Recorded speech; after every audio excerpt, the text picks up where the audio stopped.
Denunciato uno sciatore che ad Araba ha ignorato come lo sciare fuori dalle piste nelle loro adiacenze sia vietato. Se non causa danni, chi lo fa va incontro a una sanzione amministrativa, ma se invece si creano pericoli si può configurare il reato di disastro colposo. È quanto accaduto a un 35enne rodiggino responsabile domenica scorsa di aver causato una slavina della larghezza di circa 20 metri. Gli operatori della Polizia di Stato del Servizio di Soccorso Piste e Sicurezza in Montagna lo hanno soccorso dopo che era stato travolto dalla slavina che lui stesso aveva causato e dopo averlo messo in sicurezza lo hanno denunciato all'autorità giudiziaria.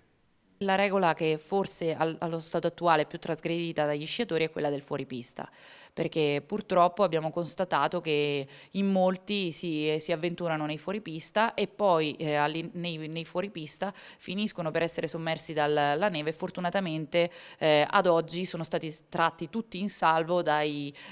operatori dei comprensori sciistici, gli operatori del servizio di soccorso piste e sicurezza in montagna della Polizia di Stato. Di un fuoripista pericoloso, ma in questo caso per loro, si sono resi protagonisti nello scorso weekend anche due sciatori stranieri, soccorsi dopo l'allarme lanciato dagli amici scesi a fondo pista. Uno dei due, un 65enne olandese, aveva perso uno sci scendendo fuori pista all'Ibinalongo del Col di Lana in Val de Masola sotto il Sas-Chapelle, zona Passo Pordoi.